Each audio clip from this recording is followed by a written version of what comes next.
Hoy jueves 6 de mayo del año 2021, un cordial saludo y bienvenidos. Soy Neife Castro y bajo la dirección de Ley Martín damos inicio a nuestro bloque informativo. Esto es Puerto Estéreo Noticias. Recuerde, Puerto Colombia es la noticia. Para el fin de semana del 7 al 9 de mayo continúan las medidas de ley seca y toque de queda en la ciudad de Barranquilla. Así lo confirmó el alcalde Jaime Pumarejo. Además, afirmó el mandatario que esto se da como una medida para consolidar la tendencia que se ha venido registrando en los últimos días, que confirma una disminución en el número de contagios en la ciudad. El alcalde Pumarejo señaló que Barranquilla estará en toque de queda y ley seca desde el viernes 7 de mayo a partir de las 6 de la tarde hasta las 5 de la mañana del sábado 8 de mayo. Luego, la medida continuará desde el sábado 8 de mayo a partir de las 4 de la tarde hasta las 5 de la mañana del lunes 10 de mayo. Asimismo, para la próxima semana se mantendrá la medida del pico y cédula, y todo esto con el fin de evitar nuevos contagios. En hechos ocurridos en la avenida Olaya Herrera, durante la jornada de protestas en Barranquilla, el joven Cristian Barrios, de 24 años de edad y estudiante de negocios internacionales, sufrió un fuerte golpe en la cabeza en medio de enfrentamientos con el SMAT. Por su parte, Jonathan Rodríguez, familiar del joven, señaló que este fue llevado por una ambulancia a la clínica El Prado, en donde se encuentra en delicado estado de salud. Afirmó que una tanqueta lanzó un chorro de agua que tumbó a Cristian y al parecer este se dio un fuerte golpe con el pavimento en su cabeza. Durante las manifestaciones de este 5 de mayo, el centro comercial Portal del Prado fue vandalizado junto a otros establecimientos comerciales del sector. El buque Port Hale, de bandera de Bahamas, recibió asistencia por parte de la Dirección General Marítima a través de la Capitanía de Puerto de Barranquilla, debido a que presentó fallas durante el zarpe en la zona interna de Bocas de Ceniza. En un comunicado de la DIMAR se indica que el piloto práctico de la embarcación recibió asesoría por parte de la Capitanía de Puerto y 3 remolcadores que escoltaron a la motonave hasta la zona de fondeo exterior a unas 3 millas náuticas de la zona donde se presentó la emergencia. Este buque tipo BLK Granel zarpó con un calado de 6,4 metros de la Sociedad Portuaria de Barranquilla sin carga y tiene como destino el puerto de Villa Conde en Brasil. En Puerto Estéreo Noticias le damos paso a Silvana Castrillón con el informe de las regiones. Iniciamos nuestro habitual recorrido regional con la región Caribe, Valledupar. Una mujer dio a luz en el asiento trasero de un taxi cuando llegaba al hospital Rosario Pumarejo de López en Valledupar. Empezó con los dolores de parto, por lo que junto a su esposo tomó el vehículo de servicio público, pero no aguantó y en el trayecto tuvo a una niña en medio del nerviosismo de su compañero sentimental. Al llegar, recibieron a la niña y le cortaron el cordón umbilical para separarla de la madre. Luego, una enfermera la cargó en brazos a la recién nacida y la llevó hasta el área de pediatría, donde se conoció que se encuentra en buen estado de salud, al igual que la mamá. Seguimos con noticias de Cartagena. La difícil situación financiera que atraviesa en este momento el sistema integrado de transporte masivo Transcaribe en la ciudad de Cartagena sigue acrecentándose con el pasar de los días. La suspensión del recaudo en las taquillas y la imposibilidad de los usuarios de recargar sus tarjetas ha traído consigo el aumento de pasivos que pueden detonar en una parálisis del sistema.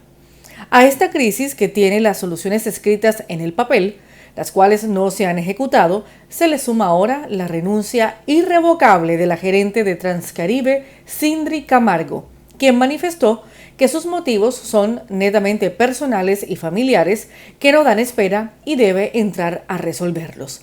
Sindri Camargo sostuvo que trabajará hasta el lunes 10 de mayo y así manifestó su disposición para continuar colaborando con la sociedad en los programas y proyectos que se adelantaron durante su gestión y que requieren de un adecuado empalme. Vamos a darle paso ahora a la región andina. Iniciamos con noticias de Bogotá. Las autoridades en Bogotá informaron que fue vandalizada la alcaldía local de Bosa en medio de los desmanes que se registraron en varias zonas de la ciudad durante las manifestaciones. De acuerdo con las primeras informaciones, por fortuna no se presentaron lesionados tras el ataque a la sede distrital, pero delincuentes ingresaron al lugar y hurtaron 3 computadores, rompieron todas las ventanas con piedras y forzaron las puertas. La alcaldesa de la localidad de Bosa, Lisset Yadira González Vargas, relató los momentos de angustia que vivieron algunos trabajadores cuando se presentaron los disturbios. Envigado. En Envigado, en el sur del Valle de Aburrá, fue identificado el hombre que en días pasados hizo amenazas de muerte en contra de vándalos a través de un video que se hizo viral en redes sociales. En la grabación registrada en el parque del municipio, se ve a una persona que va en un carro y porta un arma de fuego. Luego de activar todos los mecanismos para identificar a la persona, la policía informó que se pudo dar con el paradero del vehículo y de los involucrados.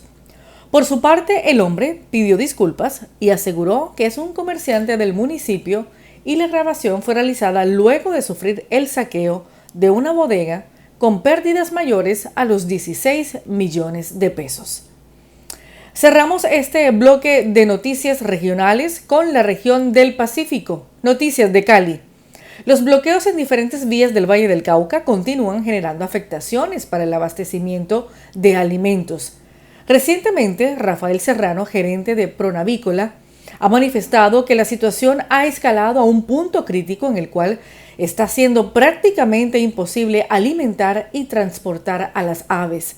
Fuentes cercanas conocieron que Pronavícola ya ha tomado la decisión de parar la labor en su planta de incubación, pues los despachos designados para, por ejemplo, ayer miércoles 5 de mayo no fueron exitosos, pues se pudo haber producido más bloqueos que han impedido el transporte de las aves a distintas zonas del Valle del Cauca. Por otra parte, las autoridades de salud del Valle del Cauca temen un colapso del sistema hospitalario, ya que a la atención de pacientes contagiados con COVID-19 se suma ahora la llegada de ciudadanos heridos durante las protestas del paro nacional. Según datos de la Secretaría de Salud del departamento, la ocupación de camas UCI se encuentra en un 95,4%. Al menos 70 pacientes están esperando ser ingresados a una unidad de cuidados intensivos. A lo anterior se suma ahora la escasez de combustible y que las misiones médicas están siendo amenazadas, incluso a algunas se les ha cobrado para poder pasar por los bloqueos y barricadas. Informe de las regiones para Puerto Estéreo Noticias con Silvana Castrillón. Gracias, Silvana. Fue aprobado por el Consejo Superior de la Universidad del Atlántico la gratuidad en la matrícula para el primer semestre estudiantil 2021, misma que beneficiará a más de 23,000 estudiantes que cursan pregrado en esta institución. Así lo anunció la gobernadora Elsa Noguera, señalando que de esta manera se da cumplimiento al compromiso adquirido con los estudiantes de la Universidad del Atlántico.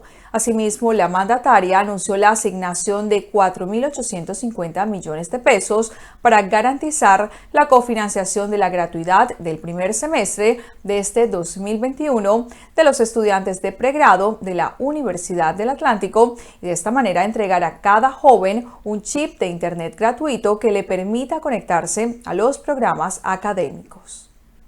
El Área Metropolitana de Barranquilla, AMB, interpuso ante la Fiscalía General de la Nación una denuncia penal que busca ponerle freno a las plataformas tecnológicas dedicadas a ofertar servicios de transporte público con vehículos no habilitados por la autoridad competente. Según la AMB, dichas plataformas estarían regulando tarifas del servicio público e incurriendo además en actuaciones que son solo competencia de la entidad, facultada por la ley como Autoridad de Transporte Metropolitano.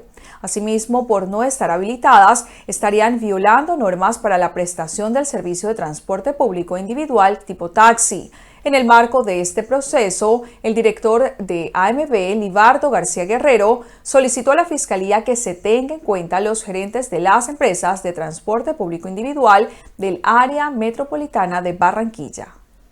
En el sector de la Plaza de la Paz en Barranquilla quedó grabado por cámaras de seguridad el momento en el que un grupo de jóvenes encapuchados bajo un improvisado cambuche y en plena vía pública organizaba lo que parecen ser botellas de vidrio llenas de un líquido transparente, así como piedras que posteriormente serían utilizadas durante las acciones violentas protagonizadas en este sector de Barranquilla.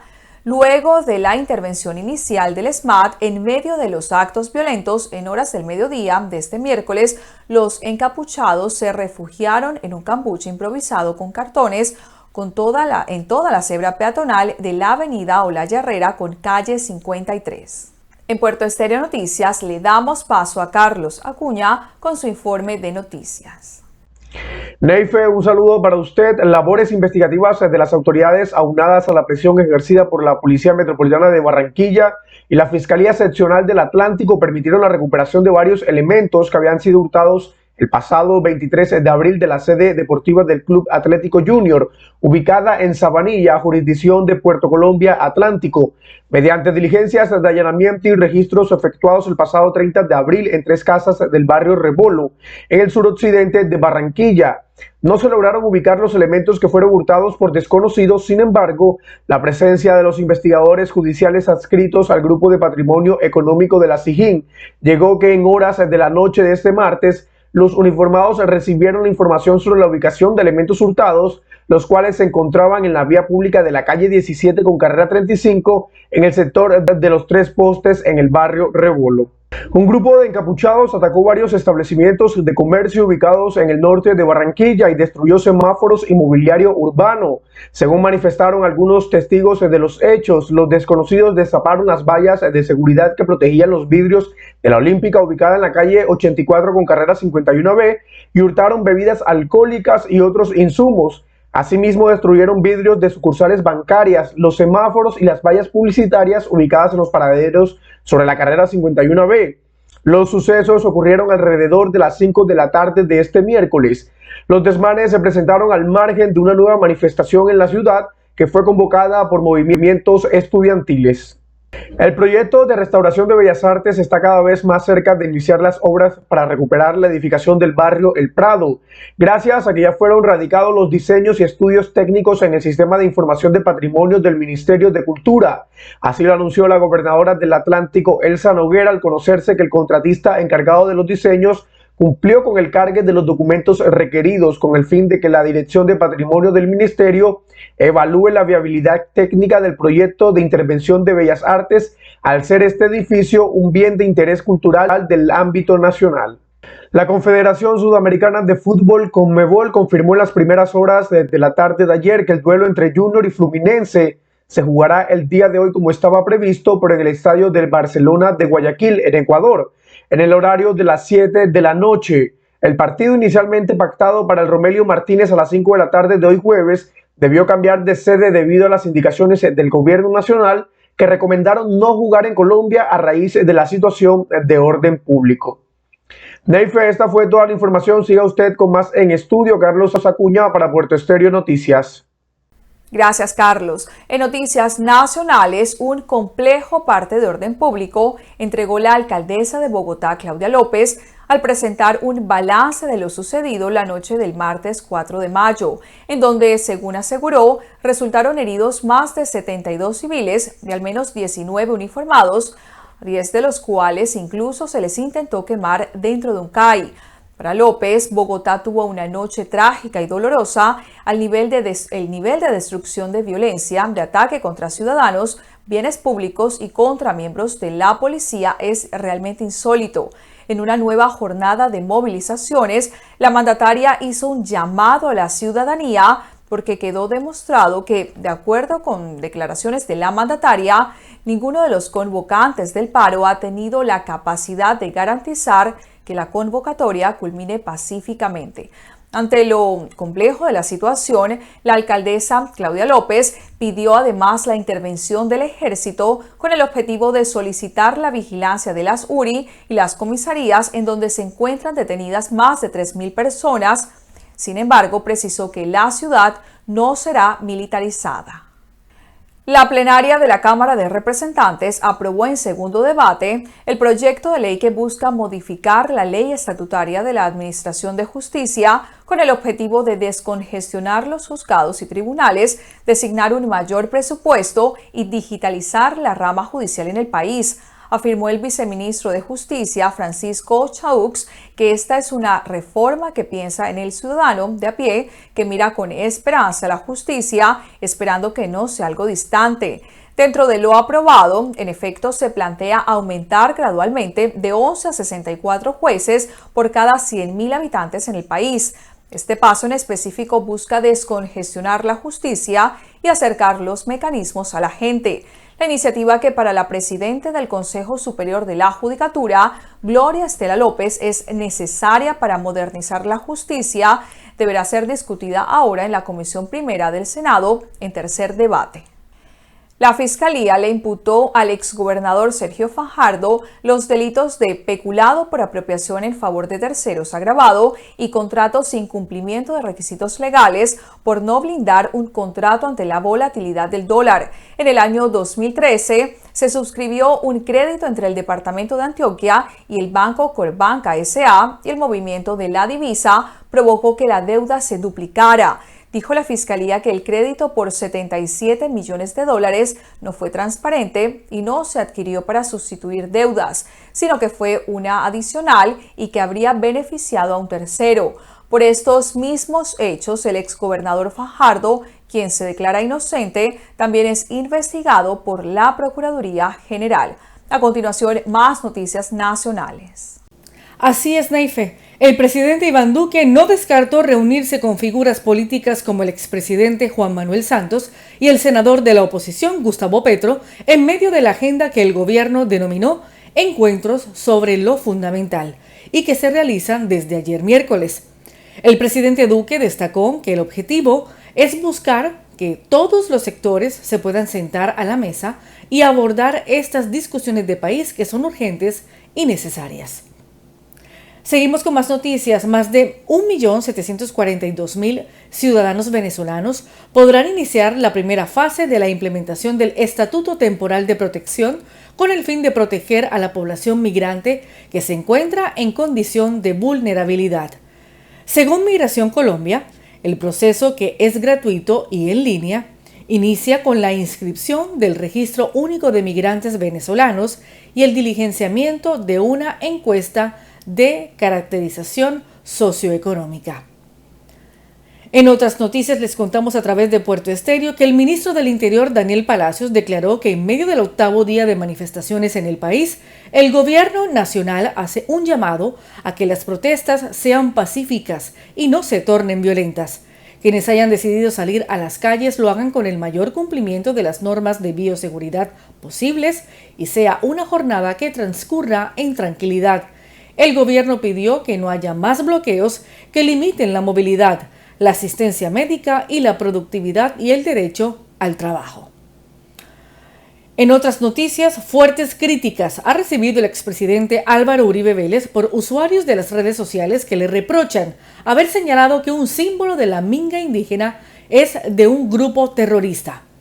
El Consejo Regional Indígena del Cauca, CRIC, rechazó las publicaciones que hizo el expresidente en sus cuentas de Twitter y también de Facebook. Luego de una ola de críticas de la ciudadanía y el rechazo por parte de las organizaciones indígenas, el expresidente Uribe eliminó dicho trino y rectificó en su cuenta de Twitter, abro comillas, equivocación sobre CRIC, pido me reciban todas las excusas, es un error de alguno de mis ayudantes. Cerramos este bloque de noticias nacionales en Puerto Estéreo Noticias con Silvana Castrillón. Gracias, Silvana. En noticias internacionales, ¿cómo presenta México el panorama político en Colombia?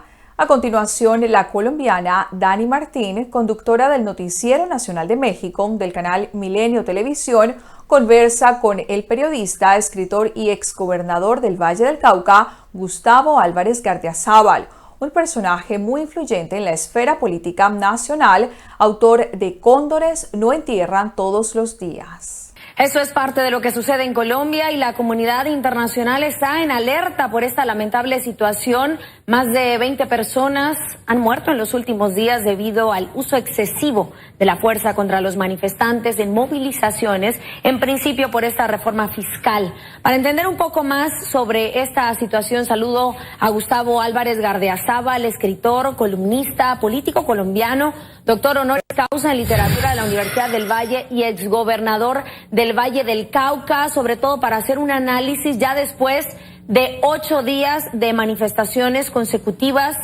Hoy se convoca nuevamente un paro nacional. ¿Cómo está la situación, Gustavo? Buenos días. Buenos días, muchas gracias. La verdad es que la situación está bastante difícil y yo diría más que difícil, confusa, porque tenemos un paro organizado presuntamente por un Comité Nacional de Paro que no da la cara, o por lo menos los medios no lo recogen, y las redes, en la anarquía enloquecida de estar mostrando todo, no los muestran a ellos. Aunque todos sospechamos en Colombia que detrás de este paro está el señor Petro, que aspira a ganar puestos políticamente, y muy probable que en los próximos días se convierta en el mediador para ir a hablar con el señor Duque o con el gobierno y buscarle una salida a una situación que ya está desesperando a las gentes. Yo vivo en un departamento que está bloqueado hace una semana. Bloqueado es totalmente. Se están muriendo mañana porque ya no les dieron alimento unos 37 millones de gallinas y pueden estarse muriendo unos 7 millones de cerdos porque no hay forma de hacerles llegar alimento. La basura en Cali ya se ha amontonado a gigantescas cantidades y no hay forma de que el gobierno central permita a que el alcalde de Cali y sobre todo la gobernadora que le ha implorado que hagan unos corredores humanitarios puedan siquiera sacar la basura y recibir huevos o pollo.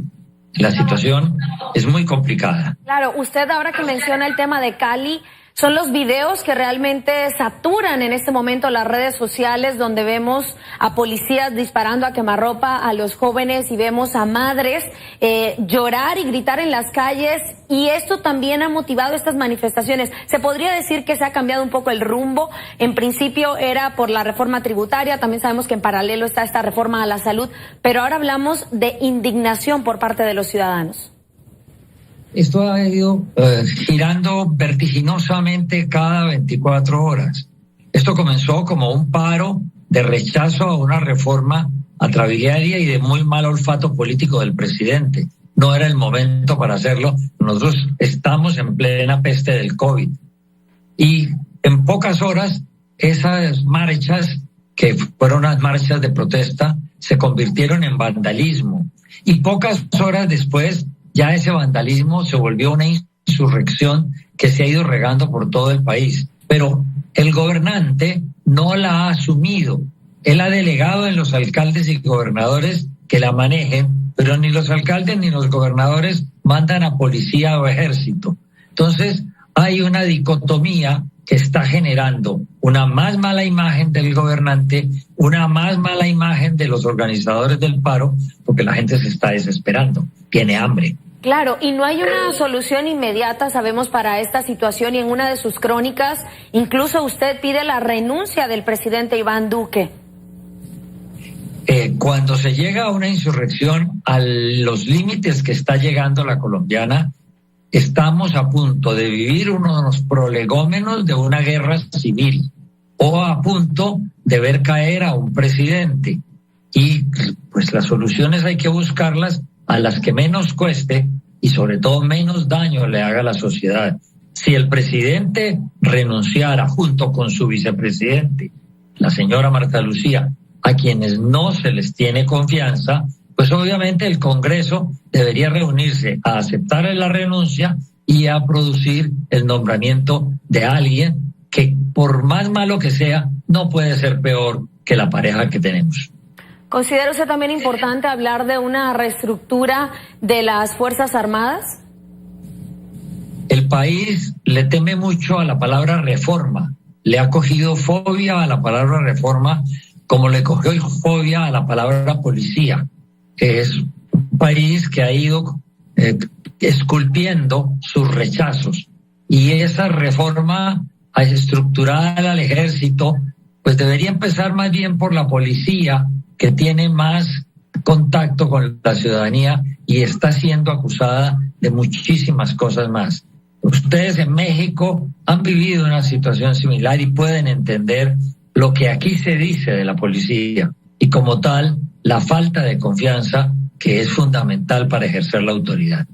También se ha hablado, y como lo vemos en imágenes, que se ha salido un poco de control esta situación, que el presidente Duque pueda declarar estado de conmoción interior. ¿Eso sería posible? ¿Sería viable en estos momentos?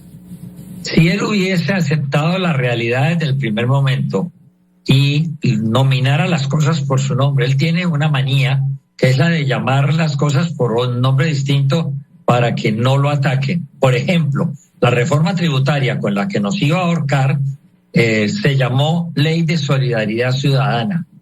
Y, sin embargo, el día que la revocó, dijo, la reforma tributaria se revoca.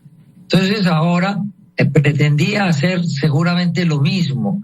Y yo creo que la posibilidad que tiene el señor Duque de seguir con la misma metodología no tiene por qué dar resultado. No hay una solución distinta a la de sentarse a dialogar, así sea con un comité cuasi fantasma como el del paro, o sentarse a negociar con Petro y le damos la importancia que el señor ha querido ganársela y que a pulso o por el mal gobierno se la han entregado en bandeja.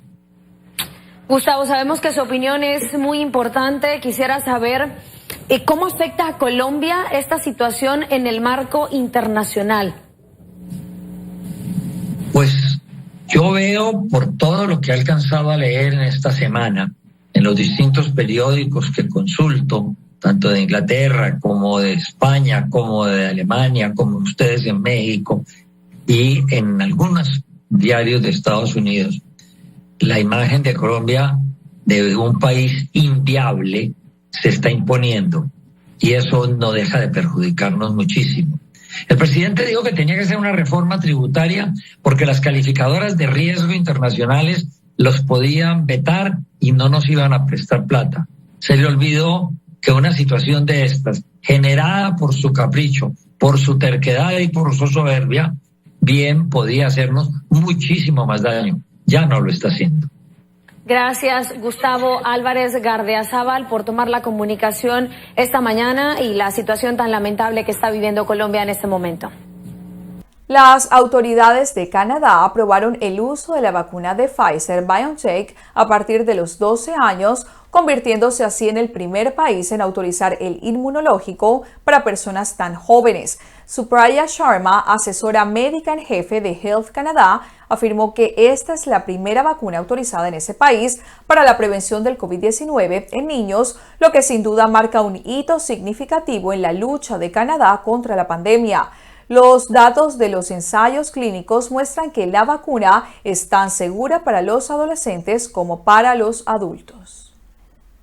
Según resultados parciales, la derecha española y su figura ascendente, Isabel Díaz Ayuso, obtuvo un triunfo holgado en las elecciones regionales de Madrid, infligiendo así una derrota a los socialistas del gobierno del presidente Pedro Sánchez. Con más de 70% de los votos escrutados, Díaz Ayuso, la presidenta regional y candidata a la reelección por el Partido Popular, ganó 64 de los 136 escaños del Parlamento regional, más del doble de escaños que en los anteriores comicios del año 2019, mientras que los socialistas caen 25 escaños, un derrumbe histórico con 12 menos que hace 2 años.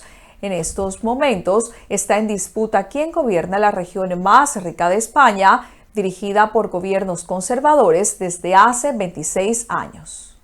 Y llegamos a Puerto Estéreo lo dice con nuestro director Ley Martín y el columnista Alberto Mario Forero.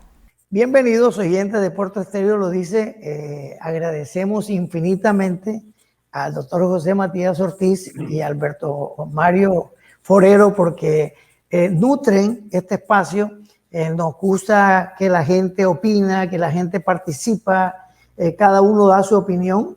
Nos gusta, como aparentemente contradiciendo las redes sociales de hoy, que en la mayoría de la gente se está ofendiendo, no hay argumentos sino ofensas. Pues me gusta que estamos manejando esto con argumentos, porque lo que queremos aquí es aportar desde el punto de vista nuestro. Nosotros somos comunicadores. Aquí esta emisora, el propósito es llevar la mayor información posible de una manera justa, y hemos buscado personas que, bueno, se nota que están en orillas diferentes, y que les agradezco infinitamente que han manejado esto con altura, con respeto, como hemos querido nosotros acá. Lógicamente, no necesariamente alguien tiene que estar de acuerdo o no, pero los argumentos son muy importantes. Vamos a hablar del tema de las ayudas del gobierno, y por otro lado, si existen personas que quizá puedan asumir lo que se dice de Venezuela, por ejemplo, y Cuba, que la gente toda la subsidia al Estado. Entonces vamos a mirar los puntos de vista de ustedes, hasta dónde esto es creíble, o hasta dónde el gobierno es tolerante, o hasta dónde llega el cinismo de la corrupción para devorar unos dineros que sí es verdad que están destinados a beneficiar a la gente, pero también conocemos casos de muchas personas que han cogido el dinero, por ejemplo, del PAE, y de hecho por allí fue condenado un personaje por allá, creo que por Santander, porque cogió, y hubo otro caso de una persona en La Guajira que cogía los platicos de comida, se los ponía a la persona, a los niñitos, pobrecitos, y después muestran el video donde ella le quita el platico, le dan una comida mala, y entonces ese mismo platico que estaba bien presentadito se lo presentaban a otro, y acomodaron el video hasta que alguien hizo la denuncia. Bueno, vamos a comenzar con Alberto Mario para que hablemos de este importante tema. Mira, Ley, uno de los problemas que nosotros tenemos fue cuando los constituyentes estructuraron la constitución política de Colombia en el año de 1991 en el capítulo de la rama judicial. A propósito, esa constitución política la estructuraron mucha gente del M19, gente del Partido Liberal de idea izquierdista, y ellos son para mí los más responsables del problema que tenemos actualmente. Es que el problema que tenemos nosotros actualmente es de la rama judicial. La rama judicial la crearon de una manera política porque pensaron que ese era el mejor mecanismo, y resulta que ha sido lo más contraproducente, porque los funcionarios que llegan a esos cargos llegan por intereses económicos, más que todo económicos, políticos y personales, y no están llegando personas competentes, eficientes y eficaces para aplicar la Constitución sin ningún interés personal, político, económico. Entonces, en un país en donde la justicia no funciona, vamos a encontrar a todos los delincuentes haciendo lo que menos se imagina por intereses económicos. Fíjate una cosa, que aquí la corrupción es tan grande que las personas cometen sus fechorías, hasta se declaran culpables, pero quedan con millones y millones y millones de pesos en el bolsillo, pagan casa por cárcel unos pocos días.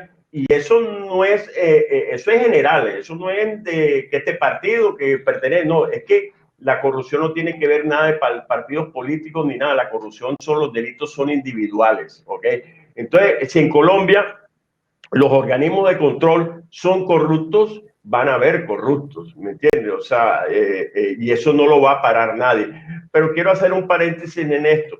Aquí todo el mundo acusa que la corrupción, que los políticos, que esto, que las empresas, no. La corrupción empieza en la casa. Los padres que no inculcan principios acompañados de valores éticos y morales, los hijos cuando estén grandes van a ser corruptos o van a ser delincuentes o van a ser los peores de una sociedad porque no fueron educados bien. Así como, así como en el caso de los PAE, hay muchos casos en todos los aspectos, y aquí hay denuncias a todo nivel, en el deporte, en las empresas privadas, en los organismos, como te dije, de control, en las entidades públicas. Es que los ciudadanos, los seres humanos, piensan nada más en el dinero, y mientras sigan pensando en el dinero, la corrupción no se va a acabar. Ahora, ¿qué es lo que pasó? Que el dinero que entra ahora mismo a todas las entes territoriales son miles de millones de pesos, ¿me entiendes? Que controlar esos recursos no es fácil, y están llegando personas, como tú lo acabas de decir, a robar, pero eso no significa que todo el mundo sea corrupto, porque yo creo que también hay situaciones en donde las personas son honradas, trabajan honradamente y no son corruptas. Hay casos, lógico, hay casos puntuales que hay que combatir, los casos de mucho dinero, pero es que, como yo digo aquí todo el mundo se queja de los corruptos, pero tú lo ves reunido en eventos sociales, deportivos, espirituales, políticos, en todas partes, pero cuando están reunidos con los corruptos, ahí sí no son corruptos. Entonces, y eso es en todos los estamentos de la sociedad. Es que nosotros parece que tuviéramos el gen de los delincuentes, ¿me entiendes? Pero yo pienso que falta es educación, falta educación desde las casas. Es que mientras las casas no educan a los hijos, y no los están educando porque los padres, por un estatus social, económico, salieron a trabajar a ambos, y todos los hijos se quedan en la casa y nadie los cuida, la mamá ya no los cuida, y la educación que están recibiendo desde la televisión, o de las empleadas de los servicios domésticos, o del chofer, o del amigo. Entonces ahí es donde está el problema de la sociedad, ¿me entiendes? Y mientras eso no se solucione, seguirán los robos, seguirá la corrupción, en todos los niveles, ¿me entiendes? Y si tenemos una rama judicial que actúa de acuerdo a intereses personales, económicos y políticos, mira, ¿cómo estaremos de mal que los presidentes de la Corte Suprema de Justicia presos y otros huyendo? ¿Me entiendes?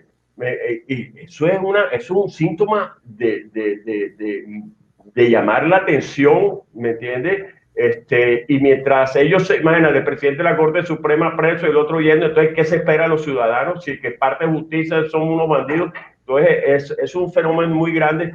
Yo siempre he insistido, y llevo años diciéndolo, que necesitamos una reforma, una Asamblea Nacional Constituyente para reformar el capítulo de la rama judicial, pero esa asamblea, los constituyentes tienen que ser personas íntegras. No pueden ser personas que hayan pertenecido a grupos de terroristas, ni bandidos, ni nada. Tienen que ser de la academia, personas honorables, sin ninguna tacha, una hoja de vida ejemplar, y que reformen la rama judicial. El día que lo hagan, los malos van a estar presos y los buenos vamos a seguir trabajando honradamente.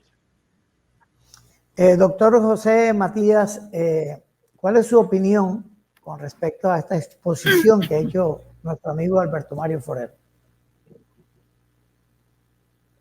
A ver, Ley, antes de referirme al tema de los subsidios, que entiendo es lo que nos convocas para el día de hoy, quisiera hacer algunas precisiones en torno, correcto, pero quiero hacer unas precisiones antes referentes a la Constitución de 1991.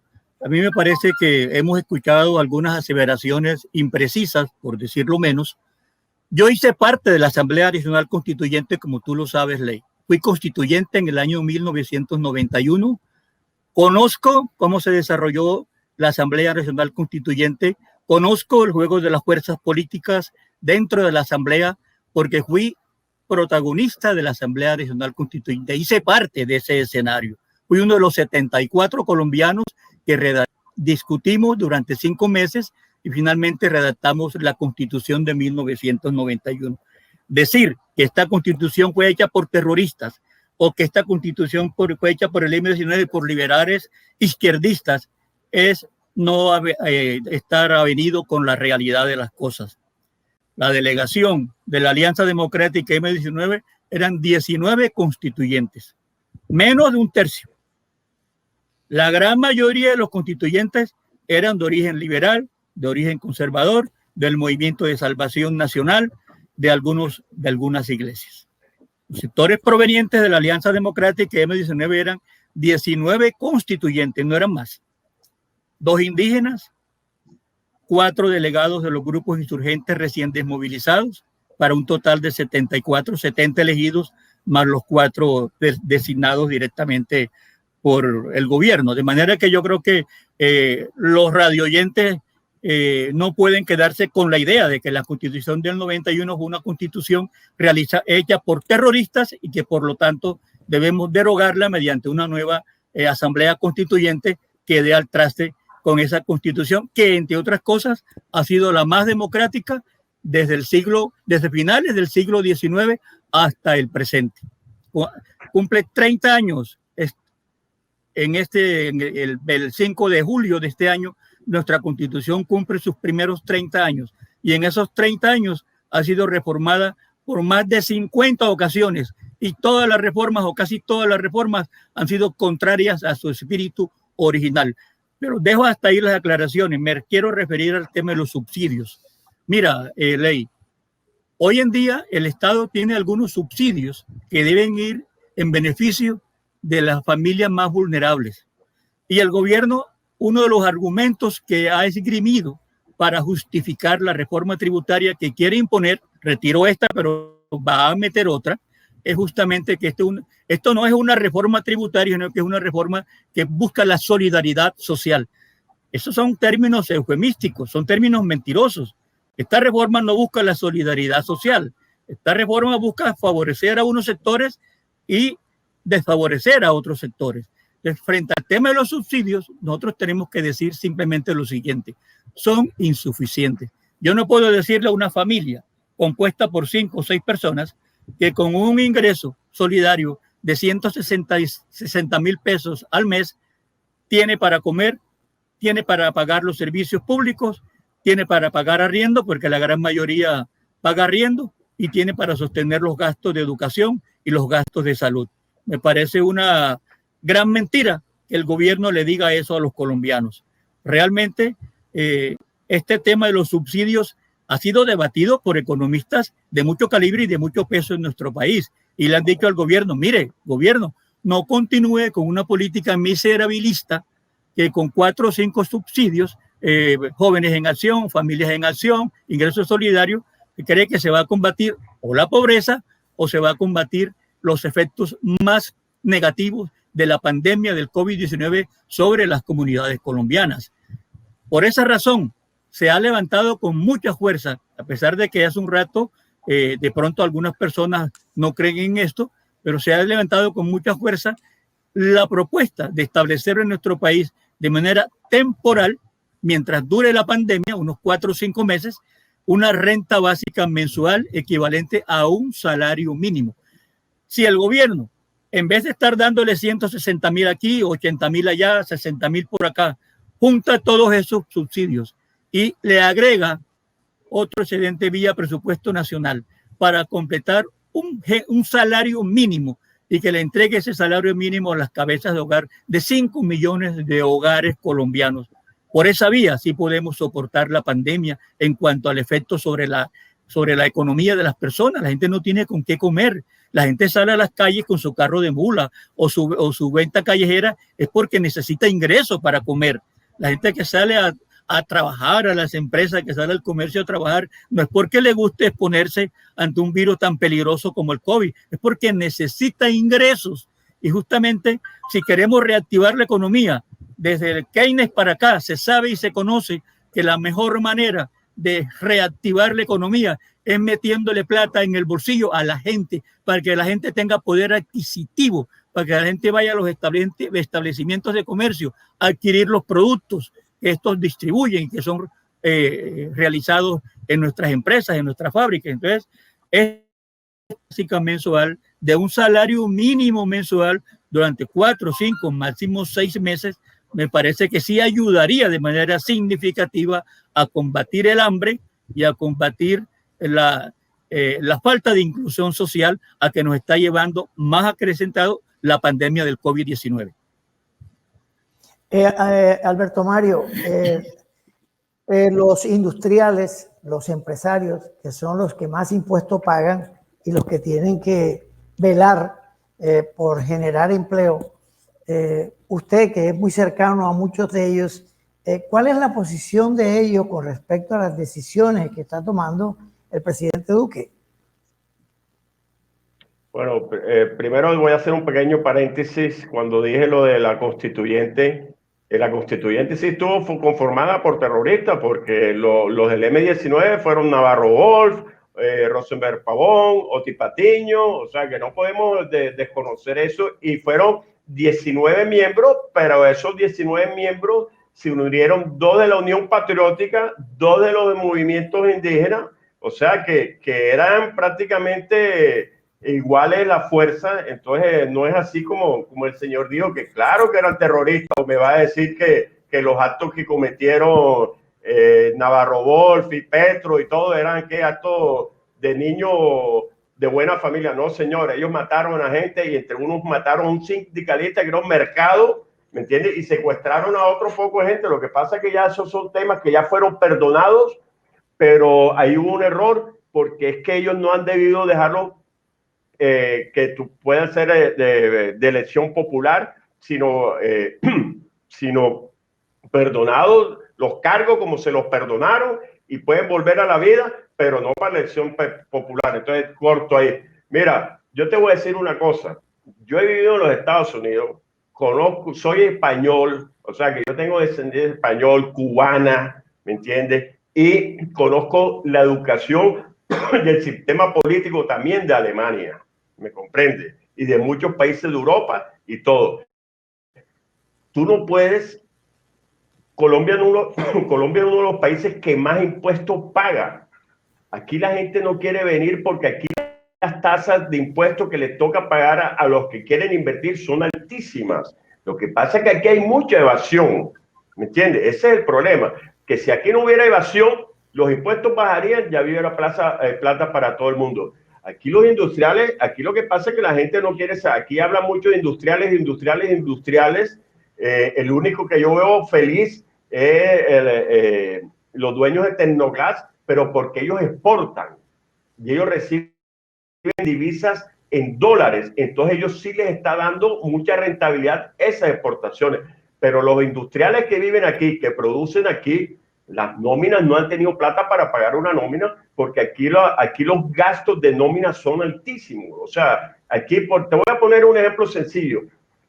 Un salario mínimo por cada empleado cuesta mensualmente 1.500.000 pesos. 10 empleados al mes tienen que pagar ya de entrada, los 5 primeros días del mes, como dice, 15 millones de pesos. Y esas son microempresas pequeñísimas, porque aquí los parafiscales son altos, muchos impuestos que les toca pagar a los ciudadanos son altos. Pero ¿por qué te lo digo? Porque hay mucha evasión, y también hay mucho tema de que aquí hay mucha gente que genera trabajo, demasiada gente que genera trabajo, pero no quieren legalizarse. Por ejemplo, mira todos los trabajadores informales. ¿Tú sabes cuánto se gana una persona que limpia los vidrios en una esquina diariamente? Estudios hechos por mí, casi 100.000 pesos.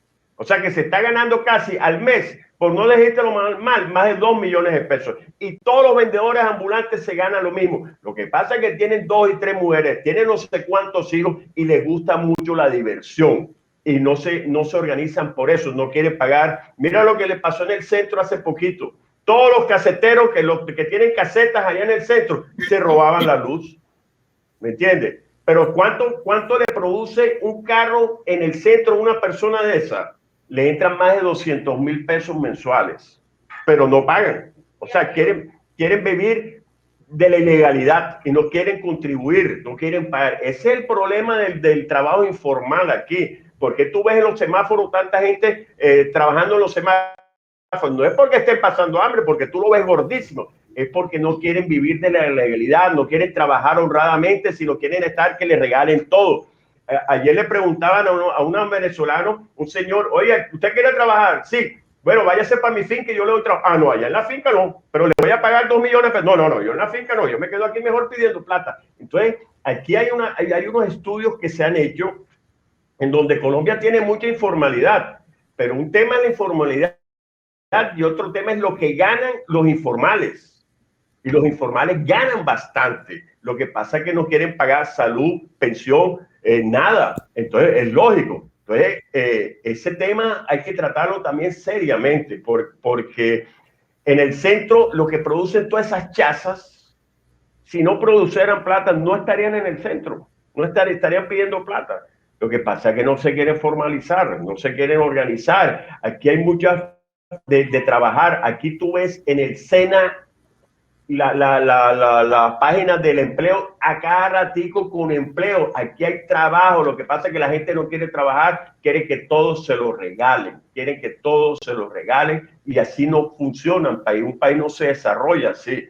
Tú en los Estados Unidos o en los países europeos, tú no lo ves a la gente limpiando los carros, tú ves a la gente trabajando, ¿me entiendes? Honradamente, ya. ¿Qué es lo que pasa con el SISBEN? Otro problema del SISBEN, que hay muchos que se ganan 2 y 3 y 4 millones de pesos y están en el SISBEN, fregando esos recursos que puede ser para la gente que en verdad lo necesita, están metidos en el SISBEN. Y eso ya está demostrado. Menos mal que eso ya se está arreglando también.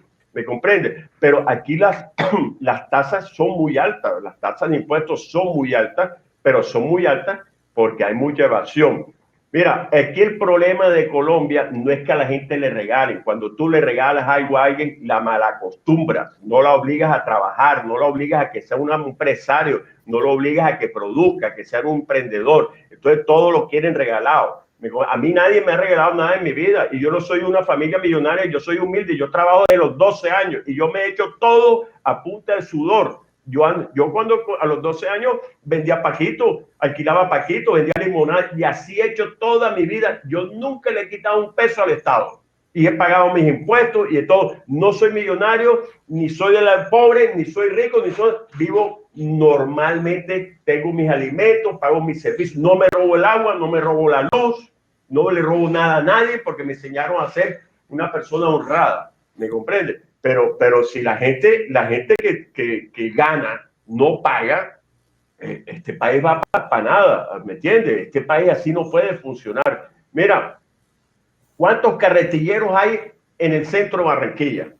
Ves y pregúntale un día esto, ves ya ¿ustedes cuánto se ganan? Primero que todo, que tienen que comprar los productos para que venden. Segundo que todo, que tienen que venderlos. ¿Tú crees que si no ganaran plata iban a estar en el centro? No, y ganan bastante, Ley. Yo conozco el caso, tú sabes, mira, esto es un caso muy particular porque lo tratamos en una clase de la universidad cuando yo estaba estudiando administración y economía, ingeniería, que como yo he estudiado más de 4 carreras, entonces llegó el caso un tipo, el que alquila las chazas en el centro, ¿me entiendes? Cobraba por cada chaza, si no estoy mal, en la época esa, 2.000 pesos, ¿ya? Tenía 200 chazas, a 2.000 pesos, ¿cuánto da? Diario, el tipo se estaba ganando sentado, porque nada más recibía las chazas a la entrada y la salida, jugaba dominó todo el día, como entre 8 y 10 millones de pesos. Te estoy hablando de hace 15 años. El alquiler de una chaza costaba 2.000 pesos. Y así hay así en el centro. Y el tipo que pagaba nada, pero tenía 3 o 4 mujeres con 3 o 4 hijos. Entonces ahí es donde el problema que o sea, los choferes de los buses también es otra situación muy complicada porque también la mayoría de ellos tienen muchas mujeres. Entonces aquí lo que pasa es que falta educación laboral, falta que la gente le enseñen a trabajar y eso lo están haciendo. Aquí en Barranquilla se han organizado muchas fuentes de trabajo.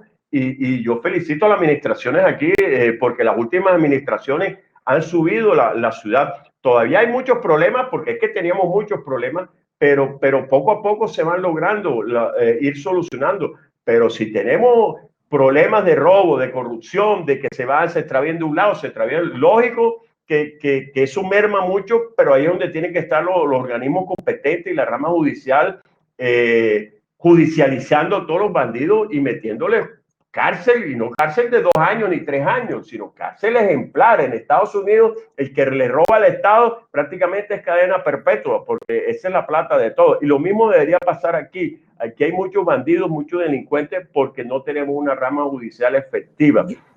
Mira, yo pienso en el deporte, sí. En el deporte, yo lo he explicado, para mí el deporte es desarrollo social. El deporte, con el deporte bajan índices de narcotráfico, delincuencia y todo. En el deporte también hay mucha corrupción y yo lo he estado denunciando.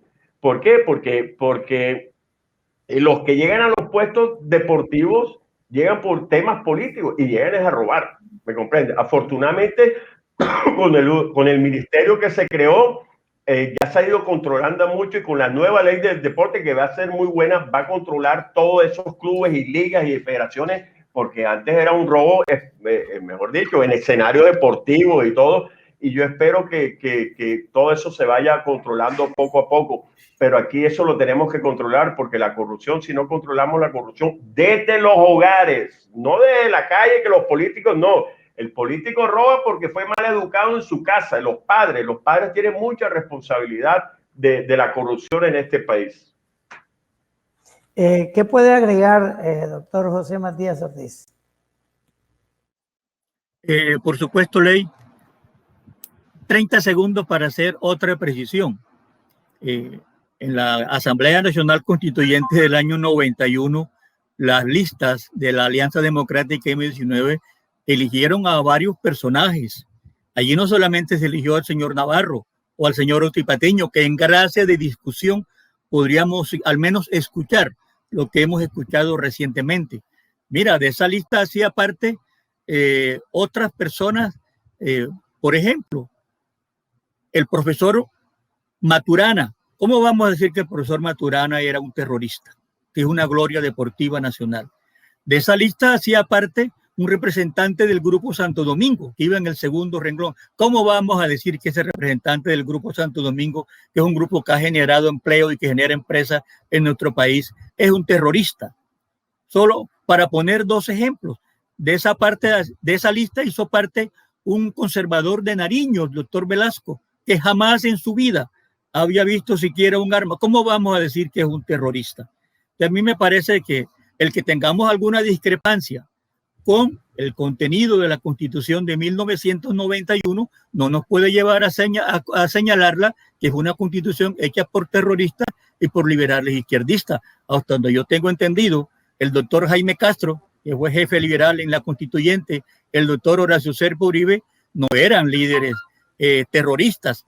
Es más, el doctor Fernández Renovisky, gloria de la prensa local en Barranquilla, ¿cómo vamos a decir que era terrorista? El doctor Julio Salgado Vázquez, abogado ilustre de las universidades en Barranquilla, era un terrorista. Por Dios, a mí me parece que ese tipo de aseveraciones no es tan bien que se hagan públicamente, porque este medio también tiene la obligación de tener la responsabilidad social, porque se emite por un espacio electromagnético que pertenece al Estado. Pero volviendo al tema de los subsidios y de la economía. Mire, el tema de la economía informal, la gente que está en la calle con una chaza, o la gente que está en la calle con una ponchera llena de aguacates o con una carretilla llena de mango, rebuscándose, porque así se denomina en Colombia, esa es la economía del rebusque. No lo hacen por voluntad propia porque quieran hacer eso y no ven más nada. Lo hacen porque no encuentran empleo de calidad. Lo hacen porque en Colombia el empleo está precarizado. Me pregunto, ¿cuántas industrias se han ido de Barranquilla? Tomemos la vía 40 desde la base naval hasta Monómeros y vayamos sacando la cuenta cuántas industrias se han ido de Barranquilla, se han desaparecido. Marisol, Celta, Astilleros Magdalena, Peldar. Y es larguísima la lista. Barranquilla, Quintal, Telanese. Barranquilla ha sufrido un fuerte proceso de desindustrialización. Si queremos tener empleo, hay que provocar que haya industria en Barranquilla, que genere empleo de calidad, no empleo precario. Si queremos desarrollar una buena economía en Barranquilla, necesitamos que el comercio genere empleo de calidad. Entonces, si la persona tiene necesidad de tomar una ponchera de aguacate, yo no puedo estigmatizarla. Se está rebuscando. Necesita un ingreso para sostener sus hijos. Necesita un ingreso para sostener su hogar. Y fíjate tú, hace poco escuchaba unas declaraciones de la doctora Rosemary Quintero, que es la presidenta de la Asociación de Pequeña y Mediana Industria, donde ella señalaba que este auxilio vía pandemia que se estableció el año pasado mediante un decreto especial que va dirigida a las nóminas de la pequeña y mediana industria, no han podido tener acceso la gran mayoría de las pequeñas y medianas industrias. Solo un pequeño porcentaje lo ha podido hacer por los requisitos excesivos que le solicitan a estas empresas para esta labor. Ahora que escuchaba al colega editorialista refiriéndose a los conductores de buses, precisamente en Barranquilla hay 26 empresas de servicio de pasajeros colectivos y ninguna de esas 26 empresas ha podido acceder a este auxilio de nómina porque las exigencias de requisitos son demasiados.